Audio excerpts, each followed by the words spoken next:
fathers behind I Don't Understand You, who promise they've never killed anyone in real life. So please help me welcome co-writers and directors Brian Crano and David Joseph. Hi.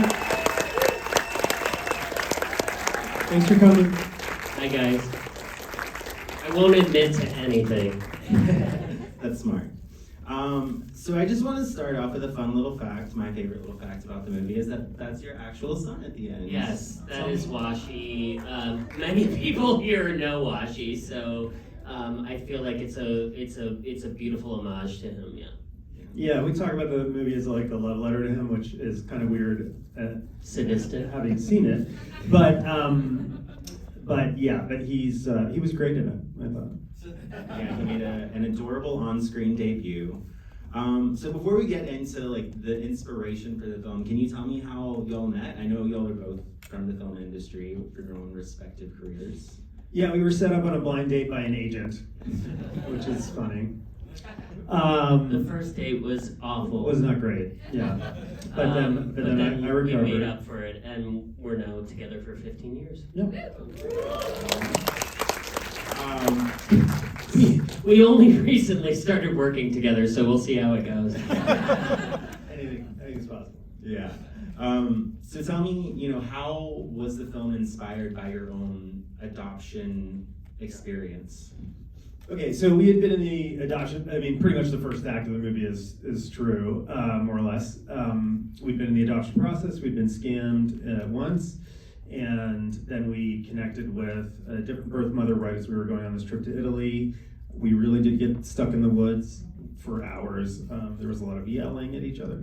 And after that, we were rescued, we had dinner with the lady, nobody died, and then we thought oh, that's a funny horror movie premise. And the thing about it that sort of connected with us for real was that, when you have 6 weeks ahead of becoming a parent, you are in a horror movie. It's fucking terrifying. And we had nothing, we had no setup, we were just freaked out. So so that was, the emotional experience was similar.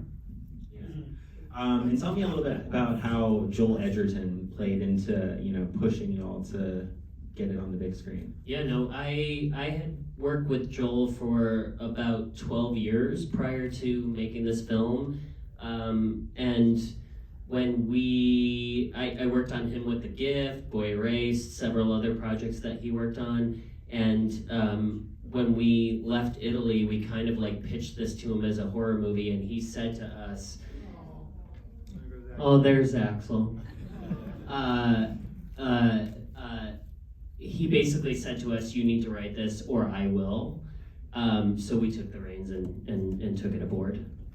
Awesome. Well, thank you, Joel. Right? Yeah, Thank for you, real. Joel. And Nash Edgerton, his brother, who is a prolific filmmaker and probably one of the best stunt coordinators on the face of this planet, stunt coordinated with us. And the reason the stunts we feel work so well is because he's not just a stunt coordinator, he's also a comedic director. And so he helped us design those scenes, because specifically in Italy with the stunts that are very different than how stunts. It's very opera there, right? So they're and we wanted it to be kind of percussive and gross and ugly. So Nash would throw himself down a set of stairs just to show them how to actually do it. It was quite wonderful. The stunt double for Zia, our little kitchen witch, was 23 years old, and was doing push-ups in between takes just so she could fly down the stairs. And we were like, can you do it a little bit more geriatric? And yeah, it was very funny. Wow, well, she fooled us. Yeah, right. So tell me about casting Nick Kroll and Andrew Reynolds, and are either of them supposed to be one of you specifically, or is it just representing? Glenn, you tell us who you think they are. This is Pride Month, Glenn, so go wrong with this one. Let's not stereotype. We cast Andrew first, and And we loved him. He is so funny. And we had just heard a podcast with Nick where he talked about becoming a parent, and his kind of like fear and neurosis were similar to mine.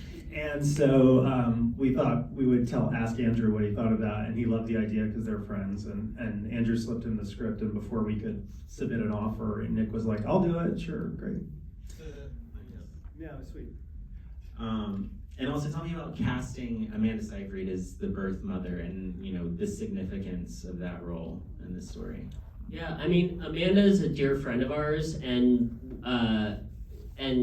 she's also, for lack of a better word, like one of Washi's, our son's godparents.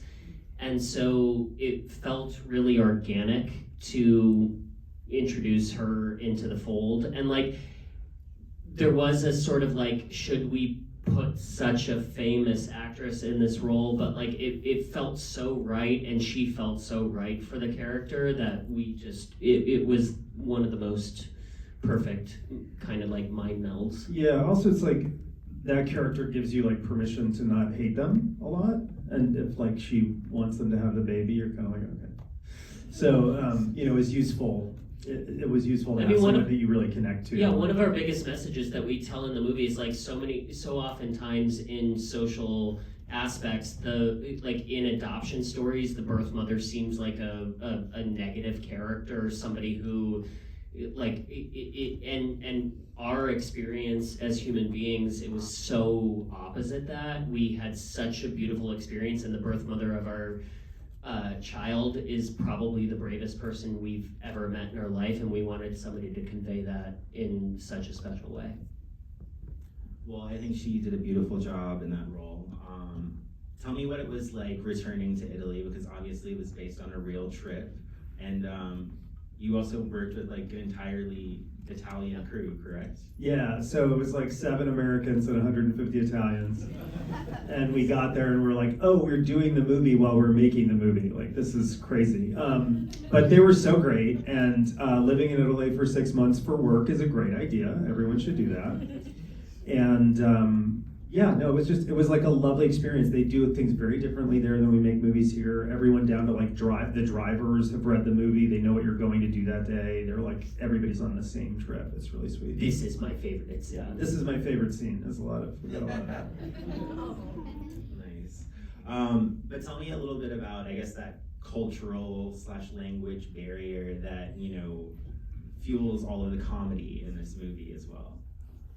I think it was like a great way to make fun of ourselves. Like, we're so Silver Lakey, Erewhon-y, you know, annoying, chaotic white gays that that when you take us like even into West LA, we're just sort of lost and alone. Speak for yourself. Yeah, well, but so I think that there was like a good sense of, we carry around a kind of like fear that sometimes is real and helpful, and sometimes is completely unfounded. and everywhere in Italy we went, everyone was super nice. So it was like, okay, we don't get to chill out. But yeah, I don't know if I answered the question. Their humor is so different from ours. They don't do any sort of wordplay or idiomatic humor. Everything is like situational. And so whenever we would do that, they'd be like, no. Yeah, but they sort of didn't get it. They would just look at you and be like, why is that funny? Yeah.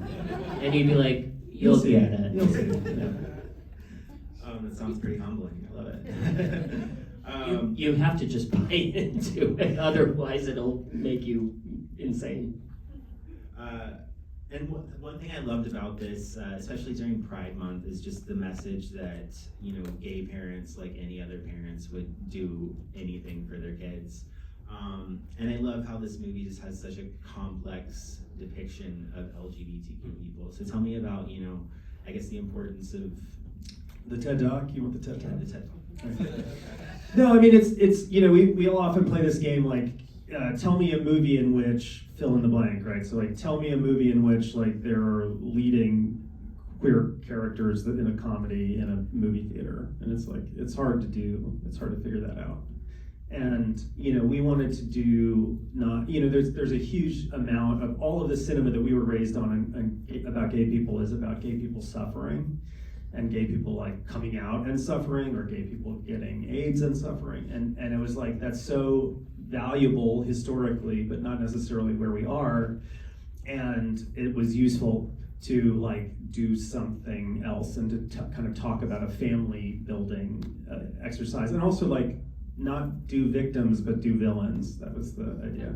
You can't support gay rights without supporting gay wrongs. Be gay, do crime. Be more gay, do more crime.